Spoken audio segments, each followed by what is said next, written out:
नमस्ते प्यारे बच्चों। जैसा कि आपको पता है कि लॉकडाउन की वजह से आपकी छुट्टियां हैं, तो उसकी वजह से आपको घर पे ही कार्य भेजा जा रहा है। ध्यान से पढ़कर इसको समझकर करना। आज हम कक्षा 9 विषय हिंदी व्याकरण रहेगा आपका संधि।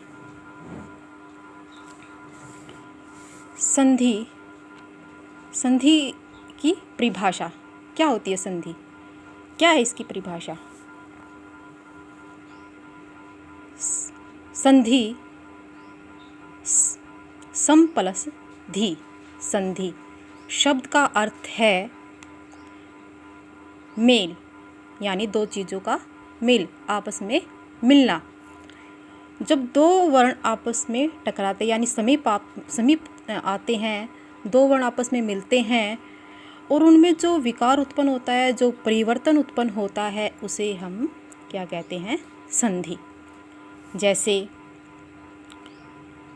जैसे सम प्लस तोष क्या हो गया? संतोष। देव प्लस इंद्र देवेंद्र। भानु प्लस उदय भानुदय। भानु प्लस उदय भानुदय। हिम प्लस आलय हिमालय। अब आपके आते हैं संधि के भेद। संधि के भेद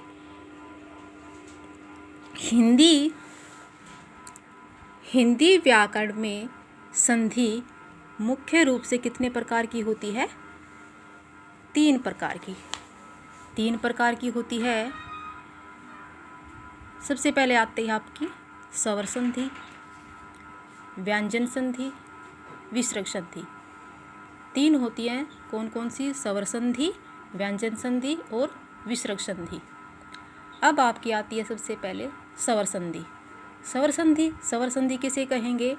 स्वर संधि जब स्वर के साथ स्वर का मेल होता है, यानी जब स्वर और स्वर मिलते हैं तो क्या होता है? स्वर और स्वर मिलते हैं तो उनमें जो परिवर्तन होता है उसे हम स्वर संधि कहते हैं। स्वर हमारे 11 होते हैं और व्यंजन कितने होते हैं? 33।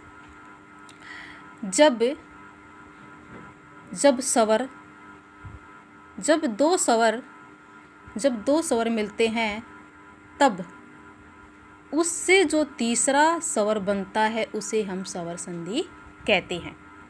जब आपस में 2 स्वर मिलते हैं और उसमें जब वो तीसरा स्वर बनता है उसे हम कहते हैं स्वर संधि। अब आपके आते हैं स्वर संधि के उदाहरण। स्वर संधि के उदाहरण स्वर संधि विद्या प्लस आल्य विद्यालय। जैसे विद्या में क्या है? किसकी ध्वनि आ रही है? किसकी? आ, विद्या। और इसमें भी आल्य में भी आ, विद्या आल्य क्या हो गया? विद्यालय। देखो आ किसमें? विद्यालय में भी है। विद्या में हमारा क्या है? आ, और आल्य में भी आ, दोनों में क्या है? आ और आ मिलके हमारा क्या हो गया? आ। तो क्या हो गया हमारा? विद्यालय। ऐसे ही मुनि प्लस इंदर क्या हो गया? मुनिंदर। देखो यहाँ देखो, इसमें न में भी मुनि में जो हमारी किसकी मात्रा है? छोटी ई की, और इधर भी क्या है हमारी? छोटी ई। तो हमारा क्या हो गया? मुनिंदर में क्या होगी? यहाँ बड़ी। तो छोटी ई और छोटी ई मिला के क्या होगी? हमारी बड़ी। गुरु प्लस उपदेश क्या हो गया? गुरुवा उपदेश। यानी यहाँ पे ये था गुरु और यहाँ हमारा इस पे हो गया हमारा ये वाला गुरु, तो हमारा क्या होगा? गुरुवा उपदेश। यानी ऊ और ऊ मिला के क्या हो गया? बड़ा ऊ। स्वर संधि के हमारे यहाँ भेद हो गए। कितने भेद होते हैं? 5 भेद होते हैं। कौन कौन से? दीर्घ संधि, गुण संधि, वृद्धि संधि, यण संधि और अयादि संधि। सबसे पहले आती है हमारी दीर्घ संधि। कौन सी संधि आती है? दीर्घ संधि। दीर्घ संधि में क्या होता है? जब हमारा आहो, आहो, ईहो, ऊहो। यानी जब ए है और उसके सामने ए ही आ जाए तो हमारा आ हो जाएगा, और ए और आ जाए तब भी हमारा क्या होगा, आ ही होगा। ई और ई होगी तो उसके सामने एक ई है और उसके सामने भी दूसरी आती है तो हमारी बड़ी ही हो जाएगी। जैसे ई और ई मिला के हमारी बड़ी ही हो जाएगी। ऊ और ऊ मिला के चाहे छोटा ऊ हो या बड़ा ऊ हो तब भी हमारा बड़ा ऊ ही बनेगा। इसी प्रकार छोटी है या बड़ी है तो हमारी बड़ी ई ही बनेगी। दीर्घ संधि के हमारे यहाँ कुछ उदाहरण हैं। धर्म प्लस अर्थ, धर्मार्थ। पुस्तक प्लस आलय, पुस्तकालय। रवि प्लस इंद्र, रविंदर। मुनि प्लस इस, मुनिश। भानु प्लस उदय, भानुदय। देखो यहाँ धर्म है और अर्थ है। धर्म में हमारा क्या है, धर्म में हमारा क्या है, अ, और अर्थ में भी अ, तो हमारा हो गया धर्मार्थ। पुस्तक में क्या हमारा अ और सामने आलय में आ, तो यहाँ भी हमारा क्या हो जाएगा, आ।